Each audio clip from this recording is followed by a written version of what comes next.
کہ ان کی نفسیات میں یہ بات آئی ہوگی، چونکہ صرف انہیں کو خیال آیا کہ میں جا کے دیکھتا ہوں کہ یہ بزرگ کیا کرتے ہیں۔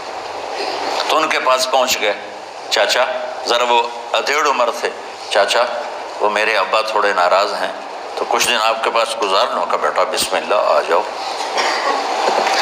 اب رات ہوتے ہی عشاء کی نماز پڑھ کے انہوں نے جلدی سے چادر اوپر لی اور یوں سراغ کر کے ان چاچے کو دیکھنے لگے ایسے کر کہ اب یہ کیا ساری رات سجدہ کرے گا اور ساری رات روتے روتے روتے روتے مسلح گیلا ہو جائے گا، یا ساری رات رکوع کرے گا، ساری رات قیام کرے گا، ساری رات قرآن پڑھے گا، اس تصور سے یوں دیکھ رہے۔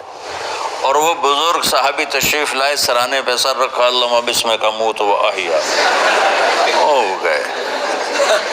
اب یہ دیکھ رہے ہیں ابھی اٹھیں گے، ابھی اٹھیں گے، ابھی اٹھیں گے، اٹھے فجر کی اذان پہ اٹھے۔ اب یہ تو حیران پریشان ہو گئے کہ یہ کیا ہو۔ اس زمانے میں تو منافق تہجد نہیں چھوڑتے تھے ڈر کے مارے کہ پتہ نہ چل جائے ہمارے کفر کا، تو یہ چاچا جنت بھی لے گیا تو ستا بھی پیا کہ چلو کل دیکھوں گا۔ اگلی رات پھر چادر سر پہ کر کے اور یوں سراغ کر کے لیٹے ہوئے اور دیکھ رہے۔ چاچا پھر تشریف لائے اور سرانے پہ سر رکھا، اللہم بسمک اموت و احیا، ہو گئے۔ فجر کی اذان پہ اٹھے، یہ اور پریشان ہو گئے کہ میرا نبی کا فرمان تو سچا ہے، اس میں تو شک بھی کفر ہے، لیکن عمل کیا ہے جس پر اس کو جنت کی بشارت ملی؟ 2 رکعت نفل بھی نہیں۔ اور آج کے دور میں تم میں سے ماشاءاللہ اکثر بچے تہجد پڑھتے ہیں، کیا 1 رات اور دیکھوں گا، تیسری رات اللہم بسمک اموت و احیا، ہو گئی ساری رات۔ تو تیسری رات پھٹ پڑے عبداللہ بن عمر، کہنے گے چاچا میری ابا سے کوئی لڑائی نہیں تھی، 3 دن میں تیرے بارے میں سنتا رہا، جنتی جنتی جنتی۔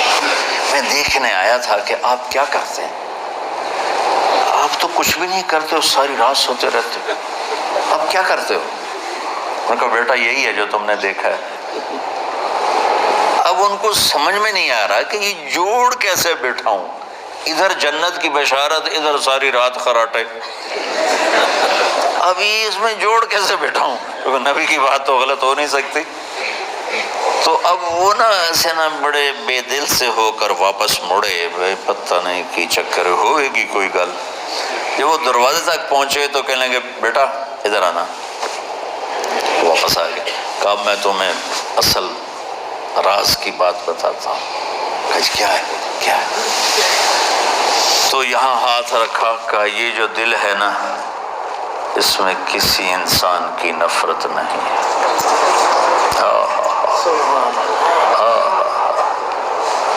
اور جب اللہ کسی کو رزق دیتا ہے، عزت دیتا ہے، مجھے کبھی حسد نہیں ہوا، مجھے خوشی ہوتی۔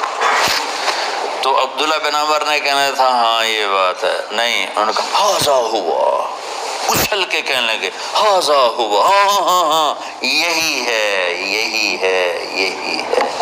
پھر کہنے کہ چاچا پر یہ میرے بس کا نہیں ہے، کون کرے گا یہ؟ اتنے بڑے آدمی ہو کر کہہ رہے ہیں کہ یہ میرے بس کا نہیں۔ تو بچوں، دنیا میں جنتی بننا ہے اور علم اللہ سے لینا ہے تو اسے صاف کر دو، سب کی نفرت سے۔ سب، اس نے مجھے یہ کیوں کہا، اس نے مجھے یوں کیوں دیکھا، اس نے میرے بارے میں یوں کیوں کہا، اس نے میرے بارے میں یہ کیوں لکھا۔ جس کی تعریف ہوتی میری کتنی برائی ہوتی، صرف تعریف تو نہیں ہوتی، بھرا پڑا سوشل میڈیا مجھے گالیاں دیں۔ اللہ کے فضل سے میرے دل میں ایک ذرے کے برابر کبھی کوئی منفی جذبہ نہیں آیا، آئے تو میں دھو کے صاف کر دیتا ہوں۔ یا اللہ میں نے اپنے دل کو صاف کیا، میرا معاملہ تیرے ساتھ ہے، کسی کے ساتھ نہیں۔ یہی آپ رمضان کی سب سے بڑی تیاری، علم کے حاصل کرنے کا سب سے بڑا ہتھیار آپ کو یہ نہیں کہ تمہیں کتابیں یاد ہو جائیں، تمہیں اشعار یاد ہو جائیں۔ تو ساری امت سے کہتا ہوں رمضان کا استقبال کرو، دلوں کو صاف کر کے، نفرتوں کو مٹا کے، مذہبی نفرت، دنیاوی نفرت، رشتوں کی نفرت، بول چال کی نفرت، سیاست کی نفرت، لین دین کی نفرت، ان سب سے اپنے دل کو صاف کرو تاکہ رمضان میں اللہ نے علم اتارا، اللہ تعالیٰ آپ کو علم عطا فرمائے، اور باقی لوگ جو عام دنیا میں زندگی گزار رہے ہیں ان کے دلوں میں اللہ رمضان کا نور اتارے اور ہدایت کا نور اتارے۔ یہ سب سے بڑی تیاری ہے اس کی۔ اور کسی سے گلہ ہے، غصہ ہے، ناراضگی ہے، کسی سے بولتے نہیں ہو، ابھی سے شعبان آ چکا ہے، آپ شعبان سے رمضان کی تیاری شروع فرما دیتے تھے، تو اس کی تیاری کیا ہے؟ وہ دلوں کو صاف کرو، معاف کرو، معافی مانگو، تمہارا قصور نہیں پھر بھی معافی مانگ لو، دلوں کو صاف کرو، اور اللہ سے سخاوت مانگو کہ اللہ کو سخی بھی پسند ہے اور صاف دل والا بھی پسند ہے۔